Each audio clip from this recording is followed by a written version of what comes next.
recording? Yes, we're recording. Alrighty. So this is my first experiment with a camera that is sort of new to me. You will hear all sorts of background noise that comes from my computer that insists on turning the fans on at the exact moment when I don't want any background noise. Hopefully it's going to shut off quickly enough. If not, I'll have to re-record this. But anyhow, so I've got new camera gadget.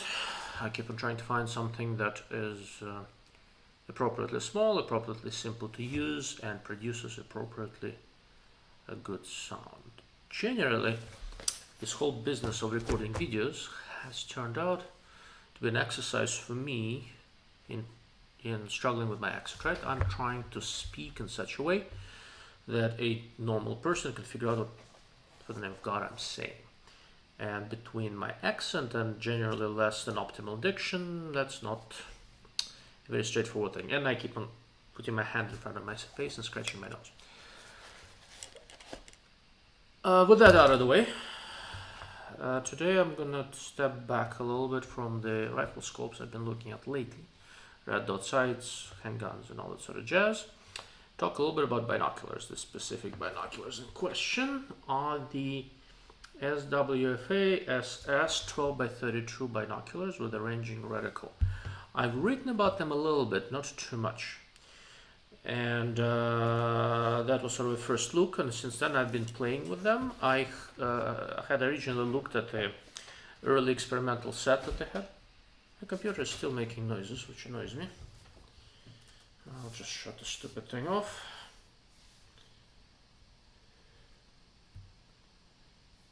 Let's see if that works. I looked at, so with the binocular, I looked originally at an experimental set. I thought it was fairly decent. I talked about it a little bit. Now I've got a full production version with the case and all that jazz. And I looked at it more, spent more time using it. Okay, finally the computer is off. And I'm ready to talk about it a little bit more. First of all, as a general disclaimer, I usually try to compare things, right? And I'm not exactly awash in 12x32 binoculars. It is an unusual configuration, and equally importantly, this configuration is sort of not my thing. So I'm not going to go out of my way to get a bunch of 12x32 binoculars to compare, because I generally don't do binoculars, small binoculars with high magnification. It's just not my thing. I do not know for sure why SWFA decided to start with this configuration as their first binocular. But you know, they know that what they're doing. I'm sure they had enough customer requests. And it is indeed a unique configuration. It's a roof prism, 12x32, I don't know if you can see it well, 12x32 binocular with a ranging reticle, right? It's a milliradian-based reticle.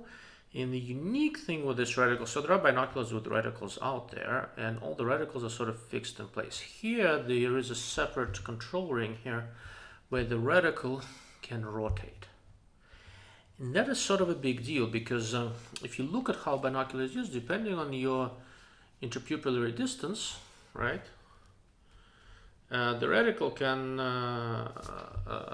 be fairly crooked. And if you're using a reticle, this is an L-shaped reticle, it basically looks like this. If you're using a reticle like this, generally you want the horizontal stadia to be parallel to the world, right? It's a term I picked up from the rifle scope world, right? How do you set up a rifle scope on a rifle? Everybody has a tendency to set up the rifle scope so it's exactly perfectly, so the reticle is exactly perfectly aligned with the rifle, with the barrel. And honestly, very frequently I don't set my scopes up that way, simply because, you know, when you hold your rifle, the way my body is built, and I'm pretty sure everybody else is about the same way. I'm maybe fat and ugly, but I'm not that different from everyone else.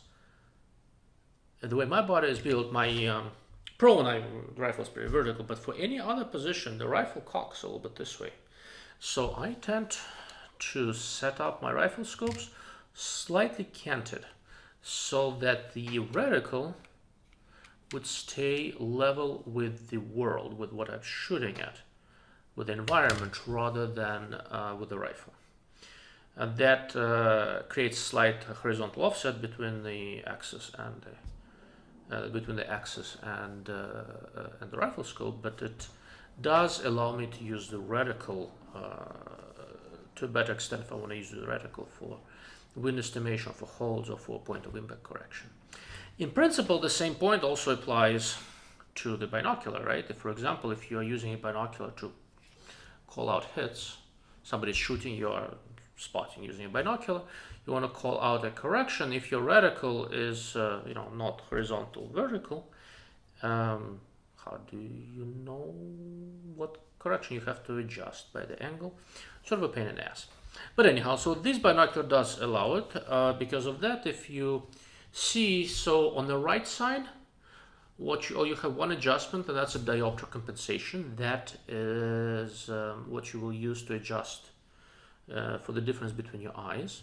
On the left side, in the reticles in the left barrel, there are two things, right? There is a ring that adjusts, it's just the focus of the reticle, and there's another ring right underneath it. It's quite stiff, that adjusts the orientation of the reticle. You can rotate it a fair bit. I'm fairly certain SWFA patented this feature, as they should. I'm not aware of any other binoculars that utilize this, and it is a good idea. Another thing that it allows me to do, weirdly enough, is that once I go through the exercise of really carefully setting it up, getting all the diopter adjusted, reticle focus adjusted, reticle position adjusted, oftentimes when you shove the binocular back in the case, it will flatten if there's any pressure on it. Your interpupillar distance will change. Well, weirdly enough, I grab it, I look through it, I adjust interpupillar distance so the reticle is level with the world, and there you go, I found my IP distance immediately. That's not that hard to figure out the IP distance, but yeah, it's another handy tool. Now, what do I think about the binocular itself aside from the features? Okay, it's made in Japan. The OEM is not listed anywhere in binoculars, so I'm not going to divulge it. I obviously know who OEM is. It is a respectable company. It makes a lot of good stuff. The objectives are 32mm. The magnification is 12. The eyepieces is really my only real complaint with it. They are these soft rubber eyepieces. It's nice to have the eye shields, but I generally prefer the eyepieces that rotate in and out. These rotate, but if you want to get closer, you have to fold them, right? That's not my thing, but a lot of companies that make binoculars with wrenching reticles, Vortex, insist on putting into their reticle equipped binoculars this kind of eyepiece. I do not know why, for the life of me. Aside from that, the binocular is compact. It fits hands reasonably well.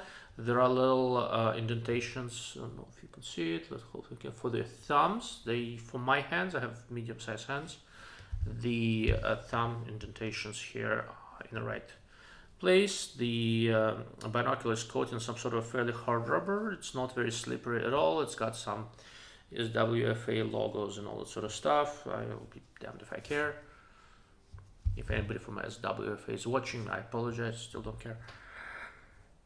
It looks like a well-built piece, and it lived in a trunk of my car for a little bit with all sorts of crap on it, occasionally some gun cases and sorts of stuff, and has not lost collimation, for every day for a few days. I go out my deck, survey the environment, and all that sort of stuff.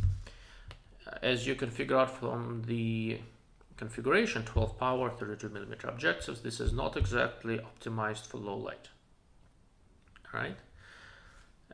With the exit pupil that's less than 3mm, in low light, it starts having problems fairly quickly, but in good light it works. 12 power is not easy to handhold, right? I can handhold it for a little bit, but ultimately I do my best with this thing if I have a table so I can put my elbows on, or if I can lean against any sort of a support you find will go a long way to help you with the 12x binocular. For the rest of the I want to do some additional testing with it, and I'm probably going to have to buy this binocular mount so I can mount the binocular on a tripod. This one is not equipped with any sort of a threaded mounting point, but I've seen plenty of mounts over there that are basically like a flat platform with a strap, so I'll have to get one of those to finish testing it. I've got some other binoculars I want to test. Optical quality for the money, I think it runs about $400. Seems to be very good, right? So looking at some very high contrast objects outside, and you know, I'm not liking high contrast objects. I sort of live on top of the hill, and I'll show you. And it's not difficult for me to have something to look at. You're looking through a screen door, so quality is probably not great. Usually I walk out in the deck and I look out. It's not the clearest day, but the mountain's far away, it's about 80 miles away. And there is another deck up there. That's where I do most of my observation. And with that deck, I can easily see all sorts of things. My most common observation point is a church that has some nice sharp features, and it's located 750 something yards away. But anyhow, because of this, with the vegetation, with the trees, with the power lines, I always have something I can use to try to induce some chromatic aberration. With these binoculars, it's not terribly straightforward. I can see a little bit of purple fringing, but it is minor, and I have to look for it. Aside from that, the resolution looks good. The color is, what's the best way of saying this? It's fairly neutral, but it's not saturated. It doesn't have that Leica pop, like a lot of Japanese binoculars. The colors, they're not muted, but they're not overly saturated either. There is no pop. It's a fairly level thing. It's a fairly level and consistent color balance. I don't see any obvious tint with this glass, so I think it's pretty well. Executed. Honestly, so the way optics have been going lately, finding a optically decent piece of glass in a $400 range is not terribly difficult, right? Where a lot of the inexpensive binoculars fall flat in their face is in the mechanics, right? When I say mechanics for binocular, other than collimation, the structure, which seems to be pretty robust, the mechanics come down to the focusing knob, right? And this is where I'm pretty impressed. It is nice, it is smooth, it is very well weighted. I can go through the whole rotation range, and there are no hard spots, there are no light spots. I've gone up and down in terms of focus, and I don't see any hysteresis, right? Because the SWFA logo is here, I can fairly easily figure out if going in one direction versus the other direction, if the focus ends up in the same spot, and it does. The overall rotation of the knob for the whole focus range is pretty long. So this is